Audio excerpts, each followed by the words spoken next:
to the presentation of the National Consumer Tribunal. This is an informative tape that we have decided to release for the information, first of all, of colleagues among the entities of the Department of Trade, Industry and Competition. But everybody on whose hands it will fall is welcome to also take the content into account. The National Consumer Tribunal consists of approximately 50 managers and staff and a cohort of about 18 tribunal members, 4 of whom are full-time and the remainder being part-time tribunal members. When we say tribunal members, we basically mean adjudicators who adjudicate cases that come before the tribunal, the National Consumer Tribunal, which we normally call the NCT. It is a statutory body and an administrative court. If you know the distinction between judicial courts and administrative courts, and it's one of 17 entities that fall under the Ministry or Department of Trade, Industry and Competition.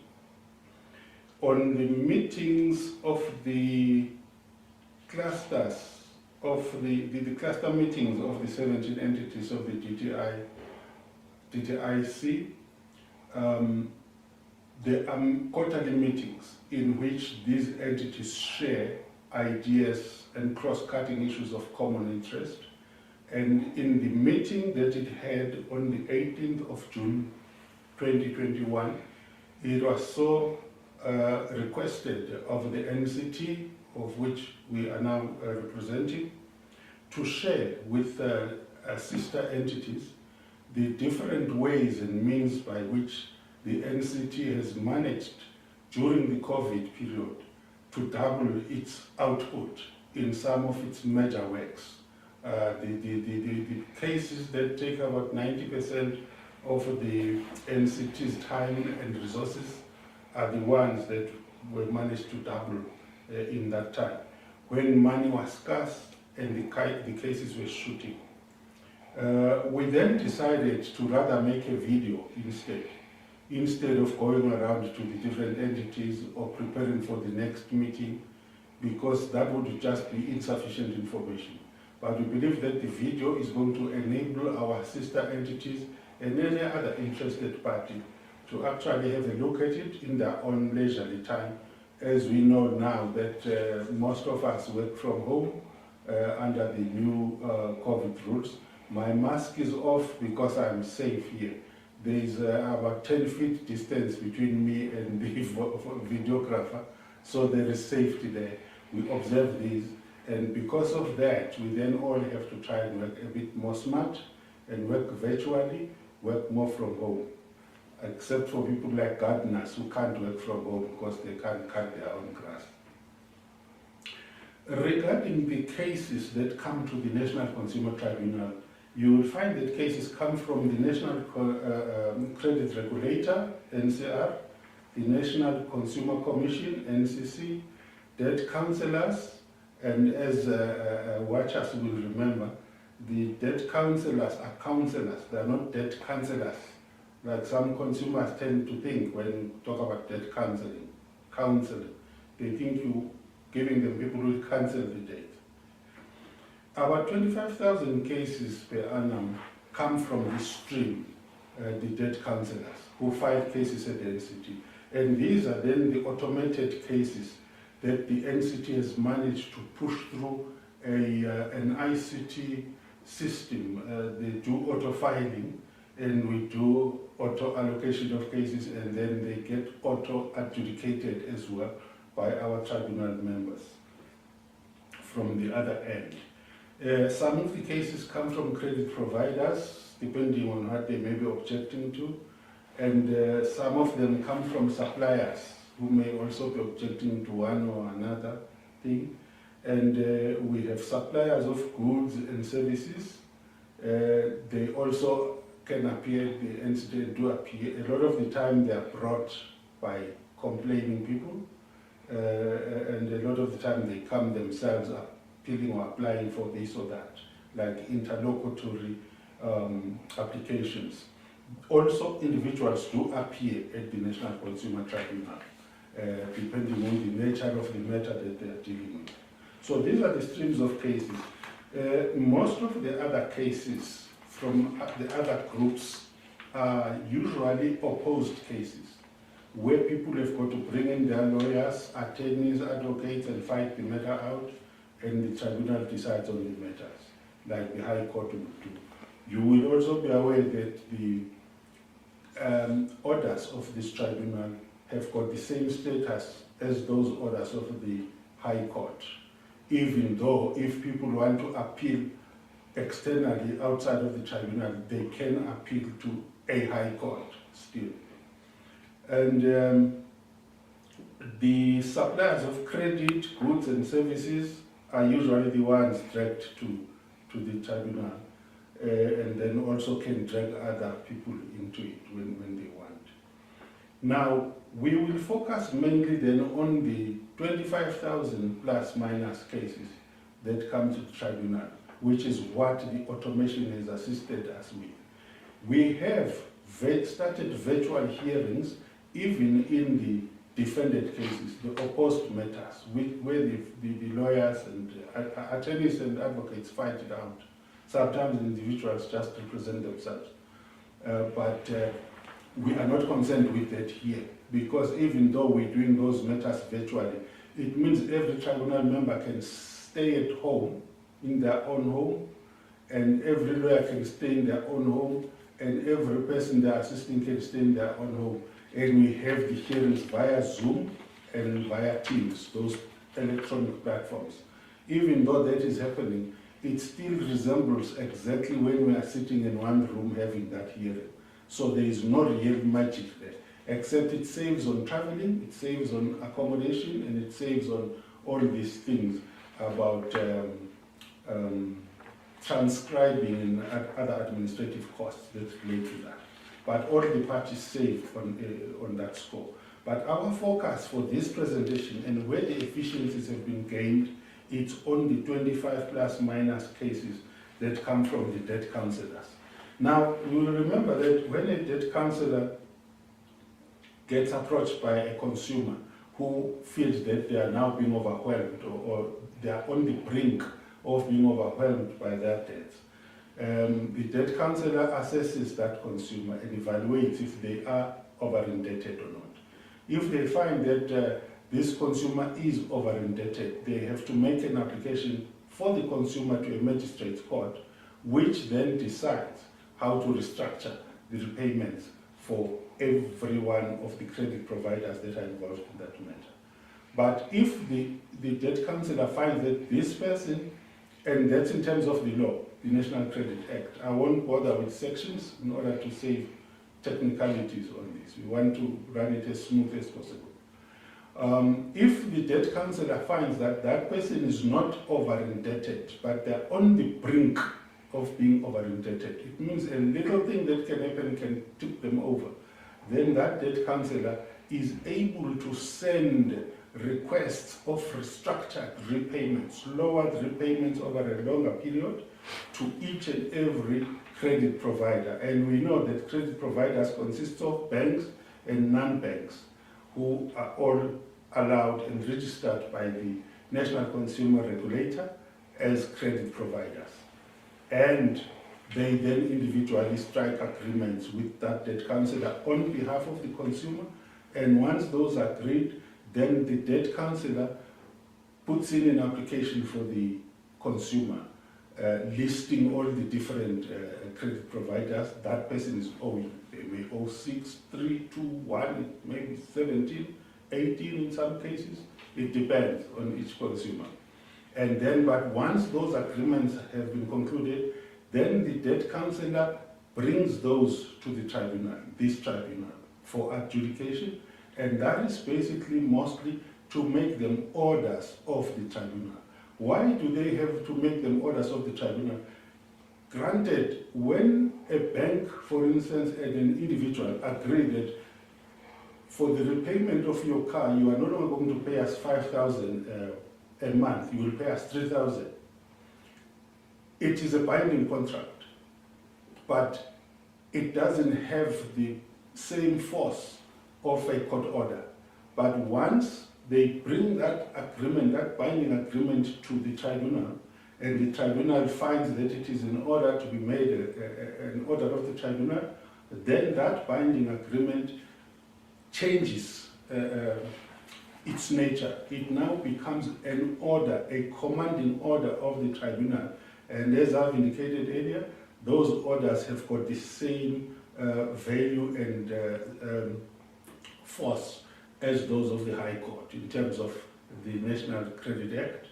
And therefore, anyone who violates it afterwards is not only violating a contract, but is also violating an order of the court, which then attracts up to 10 years jail sentence and a heavy fine, which gets revised from time to time by the minister.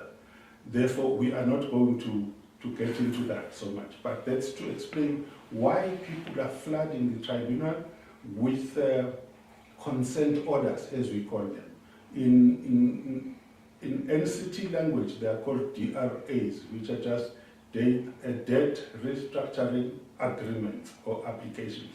They come as agreements, and they leave our tribunal as orders of the tribunal, which then attracts that 10-year sentence maximum and that fine if a person doesn't comply with it. So these are basically the cases then that we are dealing with. And why are we then presenting as we have been asked to present? The reason is that in that background, we were asked to come and make this presentation to assist colleagues and any other interested stakeholders to understand how the utilization of ICT in the NCT has assisted us to gain efficiencies. Indeed, we now have that case management system, which is electronic. The debt counsellor now can file from home, and the matter comes into the tribunal. The matter gets allocated to a tribunal member who is a judge of the tribunal, and then they adjudicate that matter and send it right back. We will be showing that in some slides as we speak, some animated graphics. We have managed over the past perhaps year, so to speak, because we started this in the second half of 2020 during the corona virus's first wave, to make such gains that while we already had a case management system, an electronic one, which has been assisted, we have been able now to double the work that we've been doing.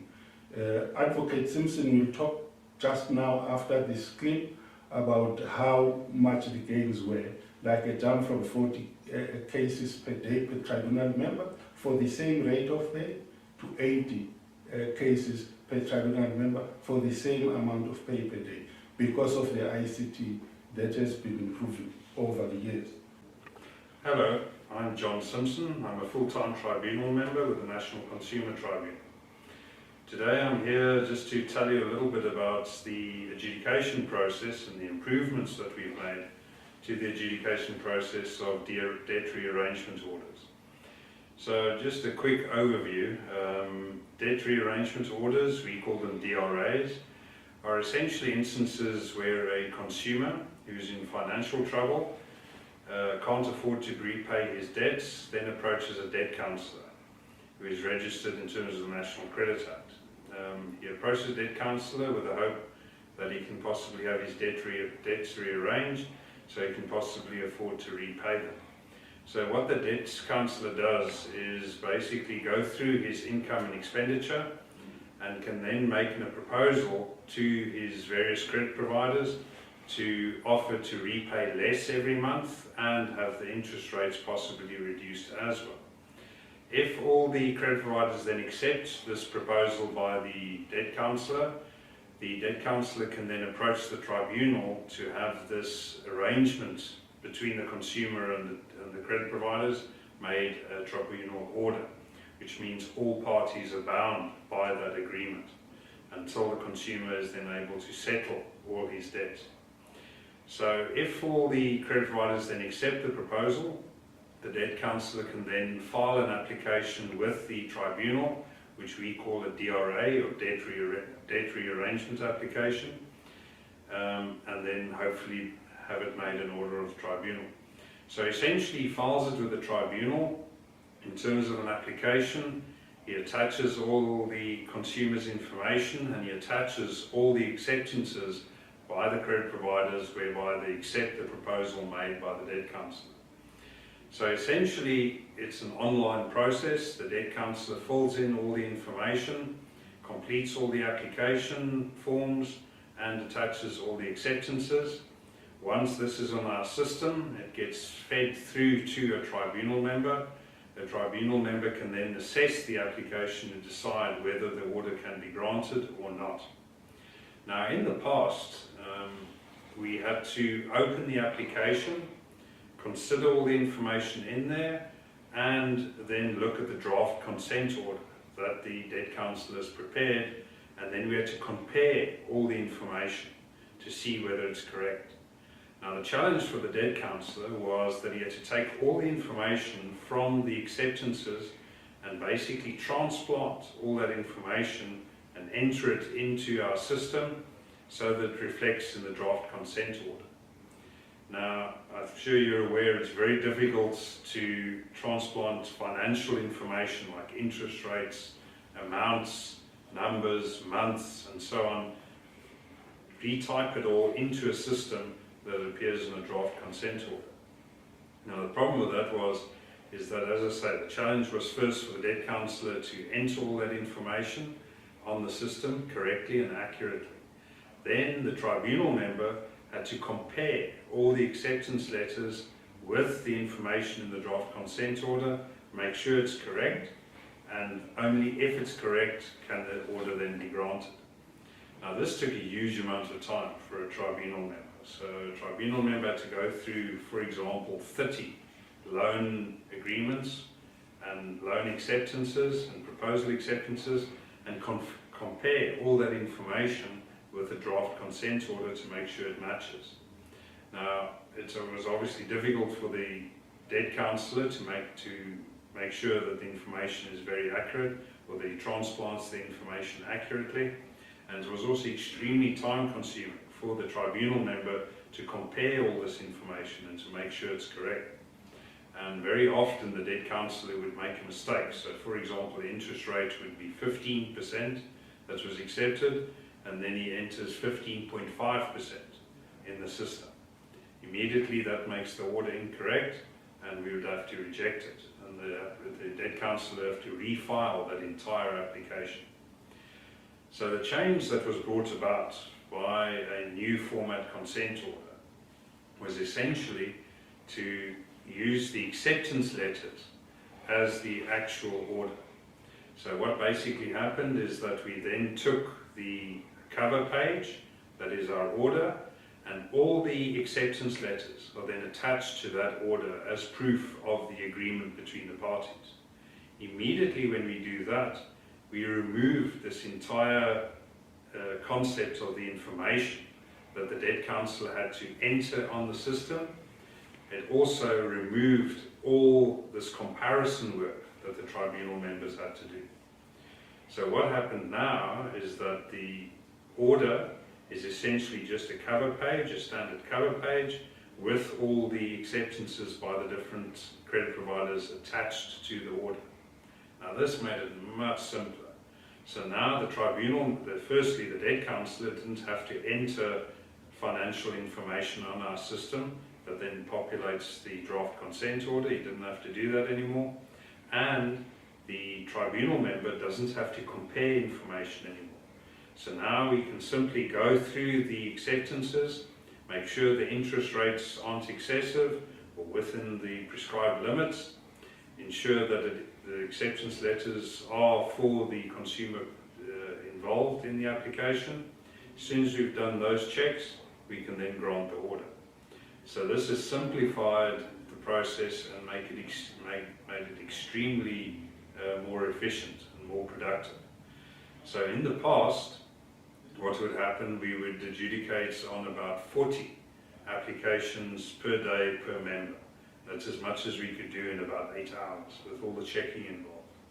But with this new process, we are now able to do double that amount. So we can do 80 cases in a day now and issue 80 orders, and the number of refusals where there's errors in the order have reduced substantially. So we've made the process, or been able to make the process far more efficient and far more productive.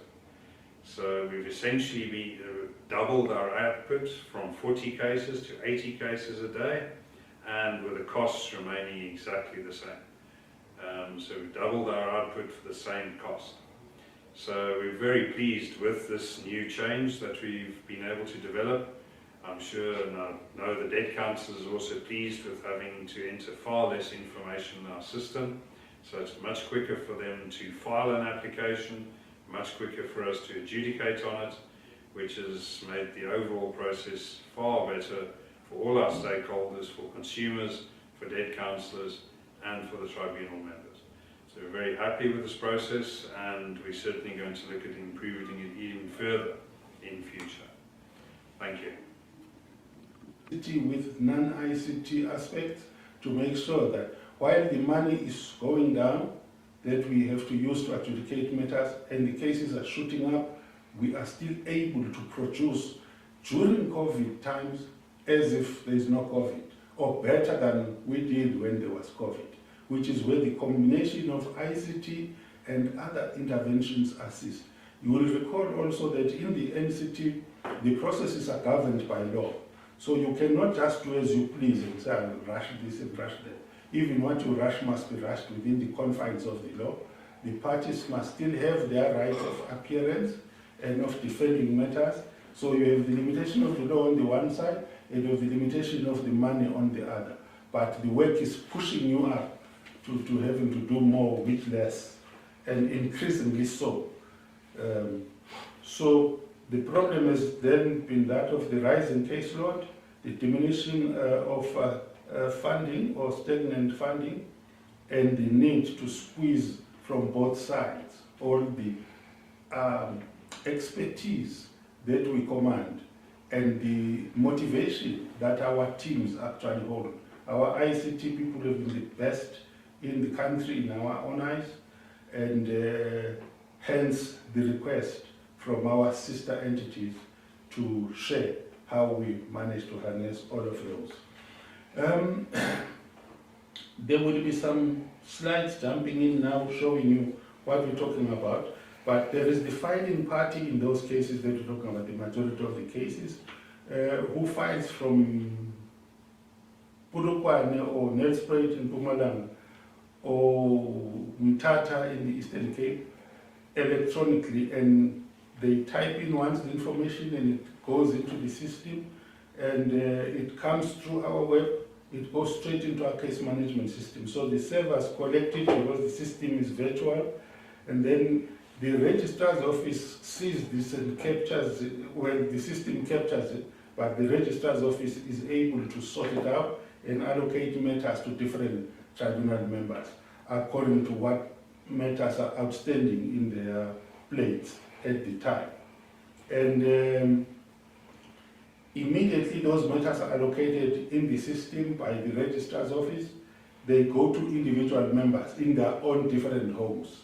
They may be in the same towns where these applications came from or not, it doesn't matter, but they don't have to be sitting in Centurion in our courts any longer to consider these matters. And then once the member is happy with the matter, he concludes the matter and allocates the order.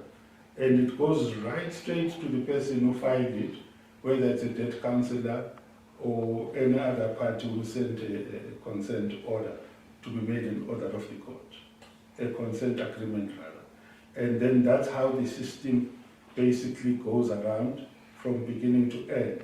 Okay, the system which enables all this innovation which we've just been discussing to happen is a system which we developed called the case management system. This system enables all parties in this value chain to electronically move information right through the system. So essentially what happens, the system has been developed such that a filing party registers onto the system, and when they register onto the system, they are then provided with a user profile, and they're also provided with an ePERS reference number. The ePERS reference number is the number they will use to make e-payments for fees that they pay for the submission of the Section 138 applications. So the filing party has two electronic methods of submitting an application to the NCT. The one is via e-filing, where they will sign on to their system. Then they will capture the application, upload all the required documents, and basically once they press the submit button, the application electronically is sent via our website to our case management system and stored in our electronic database. Or if they have systems of themselves, if the filing party has systems of themselves, we have what we call a web service, which is an application program interface, which automates that whole process. So instead of them having to sit and capture the information manually into the system, they can simply connect with our web service or our application program interface, and automatically the information will be read from their database into our database without any human intervention at all. This second method is very useful for large filers who submit a large number of applications to us at any one time. Once the application, as I was saying, is submitted to us, it gets stored in the case management system database, and then an alert is sent out to the filing party confirming that the NCT has received their application. Upon that happening, then what happens is an alert is then sent to our registrar's office to indicate to them that application or applications have been received from a particular filing party. The registrar's office then signs on to the system, views electronically those applications that have been received from the filing party, and then workflows those applications through to the head of the registrar, who will then allocate those applications electronically out to the tribunal members for further processing.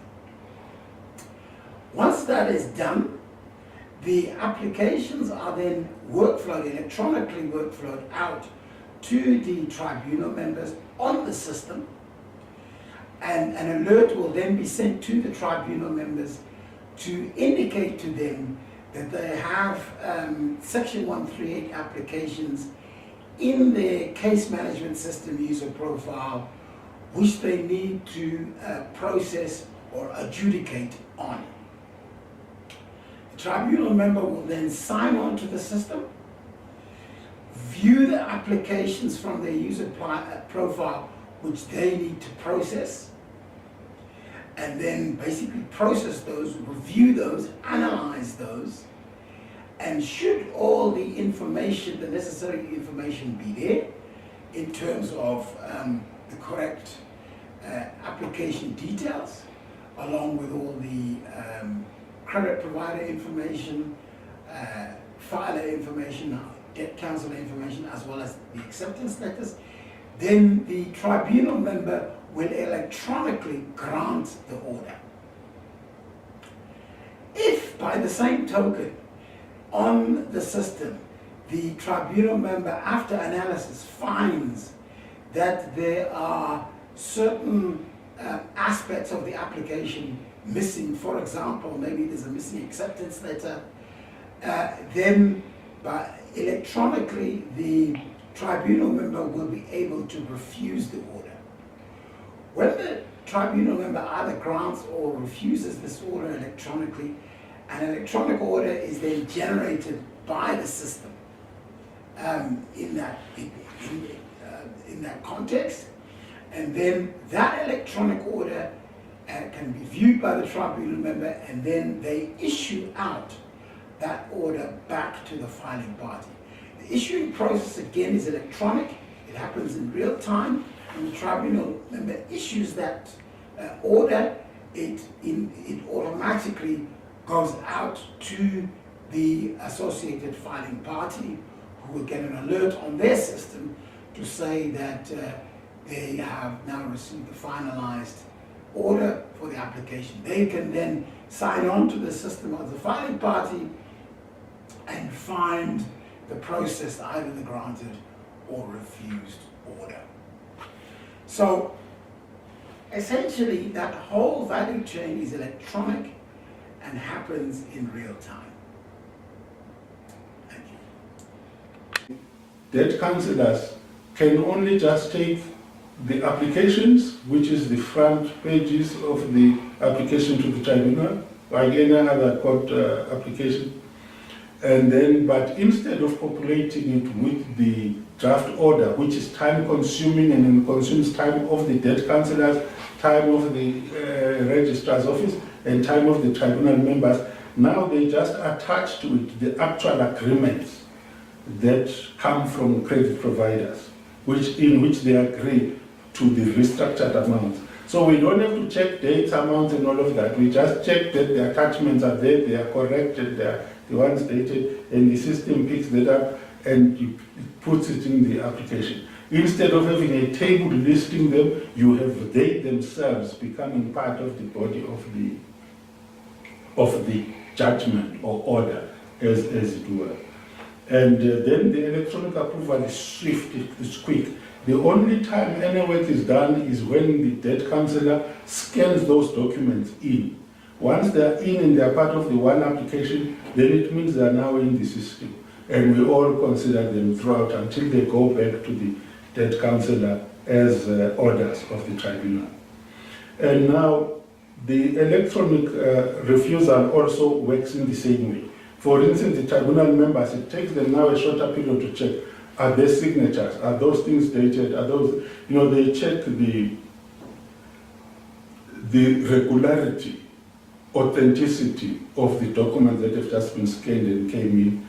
And once they're satisfied, which takes a shorter period than going through a table of 18 or 20 different credit providers' letters and amounts, interest, dates, and when things will be paid back and all the repayment periods and all of that, which is what used to bog us down. So that is where the gain has been. Then the jump from adjudicating those matters, when it's so assisted, it then jumped from 40 to 80 cases per day.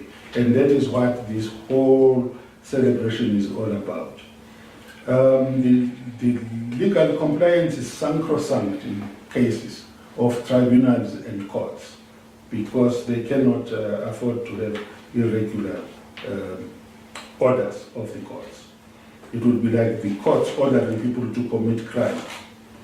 That is unconscionable. Then the last bit that one needs to share about is that of the security of those documents.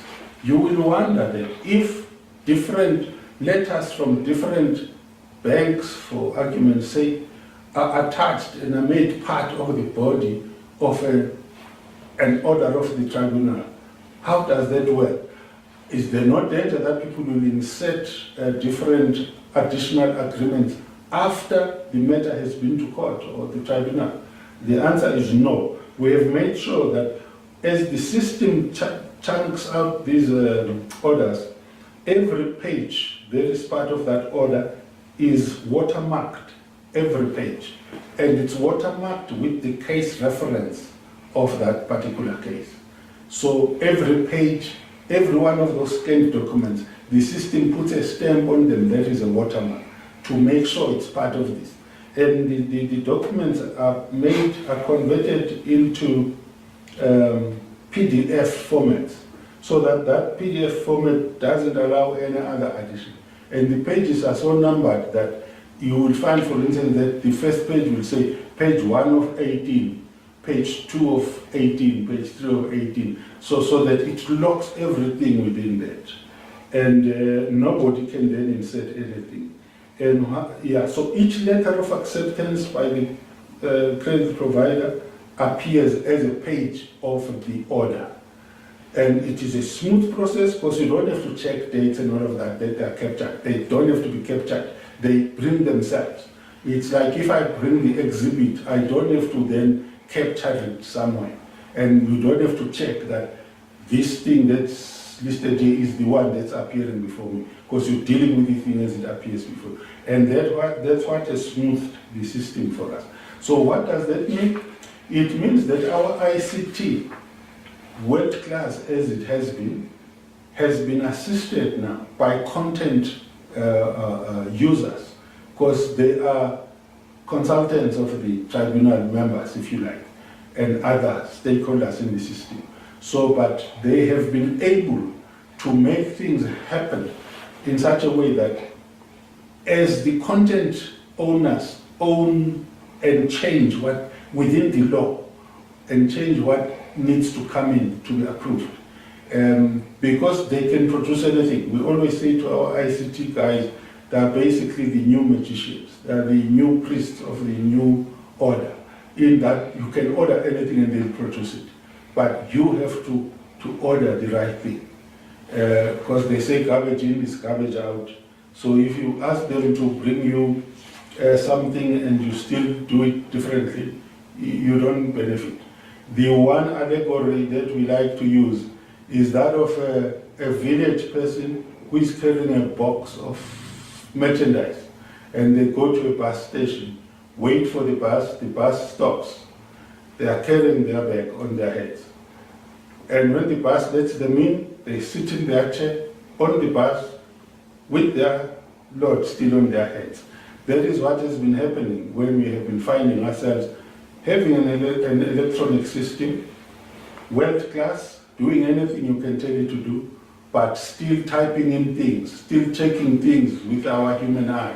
And that brought it right back to where you take a computer and use it as a typewriter. You just use it for typing.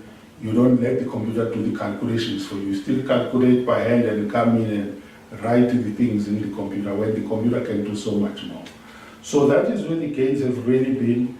And these are the boasts that we would like to share with our sister entities, our principals, even our executive authority, that is now the Honorable Minister. We must say that in all of this, we thank actually the support and excellent guidance of the Honorable Minister for Trade, Industry and Competition himself, that is Mr. at the current moment, Mr. Ibrahim Patel. He's the one that is steering and stewarding all these entities together. And in his office, directly assisting the tribunal in so many ways has been the steering of Dr. Evelyn Masocha, who is the Deputy Director General responsible for consumer-related regulations in the ministry or department, as we call them in South Africa. And with this, we hope that colleagues and our principals and other users will be able to discern how you then restructure this whole thing. The IT guys are there, they can do anything. I believe in every place where they exist, they will be able to do such things. But what you then do with what they process is extremely important. In our case, the summary is that we have the limitations of the law. There are things you can't do that the law doesn't allow you to be efficient. So you have to still be within the law and at the same time make sure it's a thing that the IT can do, and then it's regular and you don't miss a beat. So by just coming to the ICT system that was already yielding for us, the highest amount of 40 cases per day per tribunal member for the same rate of pay per day.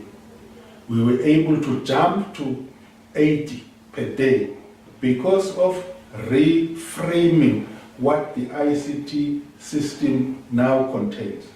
Within the law still, without breaking that law, but making sure that it all goes smooth. So that is where the gains have been. We hope that this helps and assists. We thank you.